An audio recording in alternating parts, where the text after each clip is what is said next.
It's an absolute memorable treat to see you guys all together tonight. It's exciting to be here. My question is kind of a two-part. I'm curious to see how long a film or a episode took to film and prepare for.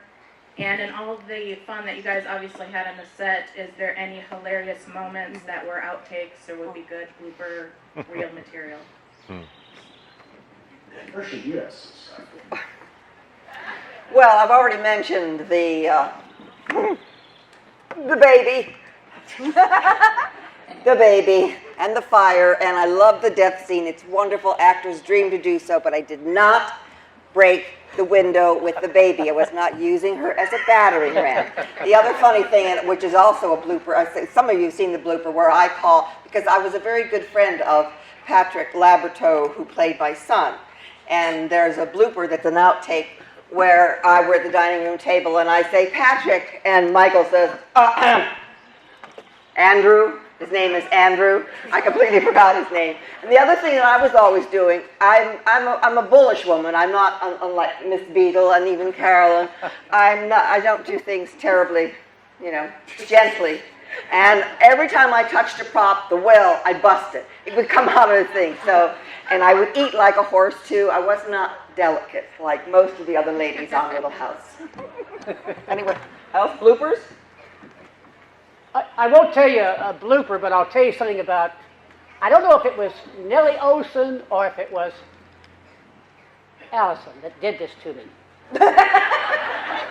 I don't know if it was the character or the real person that wanted to do this to me.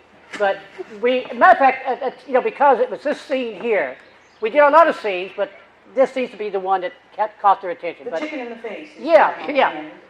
In rehearsal, there's dialogue and stuff, and rehearsal, very specifically, and Michael is directing, and he walks up, he says, now, Allison, now in rehearsal, don't hit Dan. Remember that? I don't know if you remember That's right. Don't waste the chicken. Don't hit him in the face with the chicken. That's not the make. Don't hit him in rehearsal. But guess, in rehearsal, what do you think happened? And after she actually physically does hit me upside the head, and you can hear the entire crew go, oh.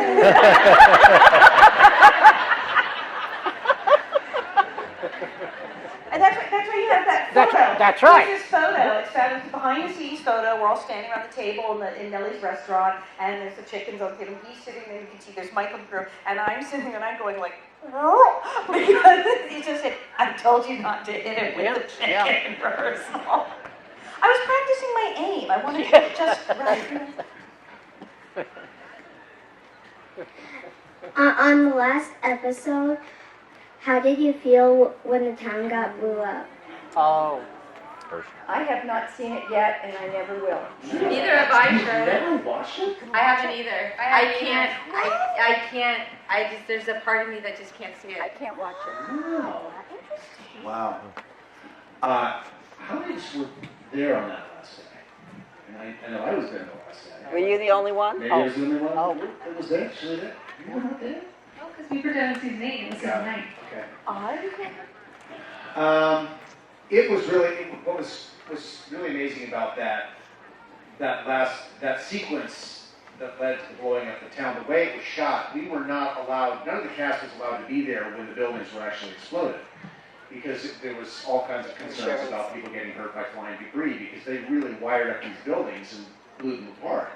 So they shot all the direction of the buildings being blown up on one day, and then we were all going to come out the following day and shoot our actions of we shot our actions of blowing up the buildings before they blew them up, and then we came and shot our reactions post-explosion the day after the buildings were blown up. So the buildings were still smoldering, or they put smoke pots in all the buildings when we all drove into Walnut Grove. That this place that had been home to cast and crew for 10 seasons was just annihilated. It was gone. The smoke was rising from the rubble, and it was just really eerie. And it was, Michael didn't have to direct anybody that day. I don't think he didn't tell anybody or suggest to anybody anything. He just allowed everyone to be in the moment and allow what we were feeling to play on camera, and it was very genuine because you're looking at this place that you had loved and where you had worked and had such happy memories gone.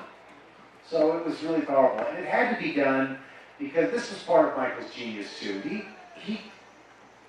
The ranch had to be restored to its natural state after the series was done, and everyone knew the series was over. Michael they could not leave any of the buildings there. The buildings had to come down, and so Michael figured out a way to craft a story around the explosion of the buildings that he could play on screen and get all kinds of production value out of it. And then the bulldozers came in and scooped up the buildings, what was left of them, other than the church and the little house. Those two, and the barn, the little house barn. Those were not blown up or destroyed. They were ultimately removed, but they were not exploded. I think Michael felt that was, you wanted to leave the sanctity of the church alone. That was the one building that was left in town. I just want to thank you two for being here. That was my sister earlier, and it's a dream for us to come meet. It's fun to see everybody in bonnets and aprons here, but literally me and my sister when we were little would insist on tying our books in string, putting our lunch in pails, and walking to the bus stop. Oh my So God. anyways, I'm just curious, you're a lot of seasons together and in and out of rehearsals. Were there any, I guess, cast romances either during the season, post-season, anything like that? Charlotte. We're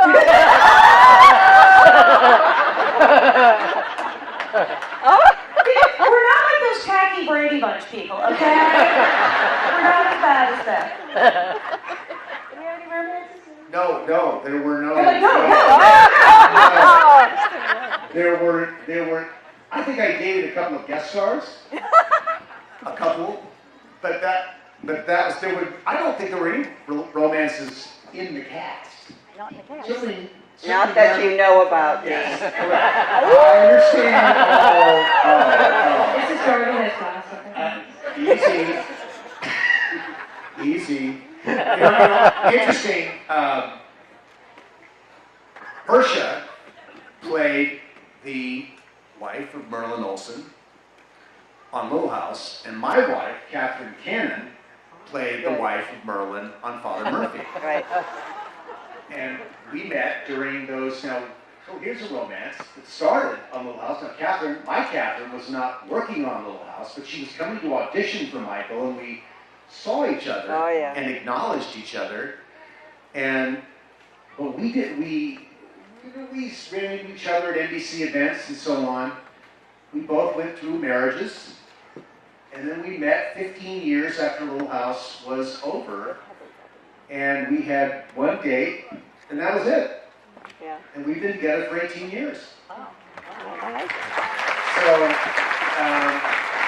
So Little House is responsible for the most important romance in my life. For real. It didn't happen on the set, but it happened as part of Little House. And yours too. You have told them, right? So was she coming, where was she coming to interview at that you ran into her? She was coming to read for this part for Michael, and her meeting was on location. Oh. And she came out to see me to sit with Michael and read for her as one of her final meetings. And so when she was there, I saw her. And so neat that you guys met there too. Yeah. And your story is? My story is Danny was 14 and I was 7, and we were filming The Wolves. And he was there because he lived close to the set. And he snuck in. And he used to watch us film. But he was really more interested in Allison and Melissa at that time. Oh. But he walked by me, and I looked up, and he looked down, and he said hello, and I go, hi. And that was it. And then we met 30 years later. Wow. And same thing. We met 30 years later. We became best of friends, and from then on out, 2 peas in a pod. Danny, will you stand up? Yeah, where are you, Danny? Where is he? I don't see him. Where is he? Oh, he's over there. Hi,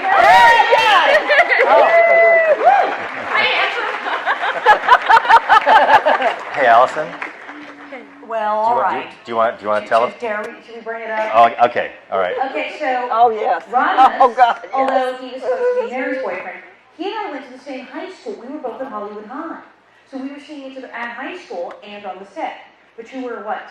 Months older than me. I was months, at least a year. So that was terrible. There's like a huge age difference at that point, at 15 and 16. And of course, I thought he was absolutely adorable, as Stephanie did. And so I was like bringing you books and Jello and things at school, following you around. And Jello?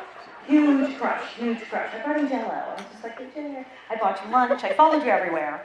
Yeah, and it's one of the, with all respect to Bob Schoonover, who's here somewhere, Allison's husband. I made a mistake that I was not really able to notice what an amazingly intelligent, wonderful person.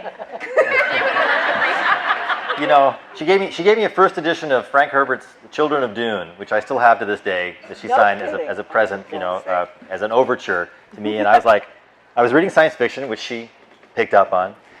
So she gave me a really thoughtful gift, and I just went, she's just too weird for me. But it was a mistake. So. All right. Comment to that. Allison, I have a question.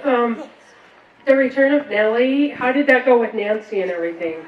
Well, it was awesome because she was a very smart little girl, very, very smart. I believe her mother was a psychologist. I think again that was part of the thing that she really talked about, how cuckoo to make that girl. I mean, they were very serious about what they were doing. So I was excited to meet her, and she was very excited to meet me. And we did. We talked about the difference in our evil and everything. My favorite scene in that is when we share the bed and she starts snoring, and I hold her nose. Oh, we had so much fun doing that. Yeah, we got along really well. It's funny because a lot of people have written to me or emailed me and said, oh, I hate Nancy. Like, there's some rivalry between us. But we got along so well. We had a blast doing that episode, and we were just thrilled to have the two evil girls together. But she did get my wig. She wore my wig. I got that weird, goofy hairdo when I had to come back in Return of Nellie. I had the wig for 7 years, and then Nancy got the wig. Can we see the wig? Do you want to see the wig? I always wished I kept the wig. Because, they tried curling my hair for a few months, and then they got the wig, and it was gorgeous. It was custom made. I have no idea where it is. I think one of the hairdresser's grandchildren had it. Now, I do have a reasonable facsimile of the wig, because everyone is so obsessed with that hair and the ringlets. They go, so what do you look like if you still wear the wig? So, hang on to this then. So, terrifyingly enough, Da-da-da-da. Alden, ribbon as well. Oh, wow. oh, you gotta have a bow. Yeah, you gotta have a bow. The transformation begins. Much like turning into a werewolf or something. I like that.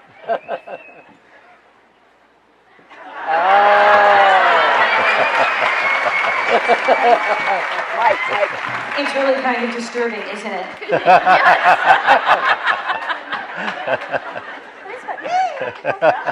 Look at the movement.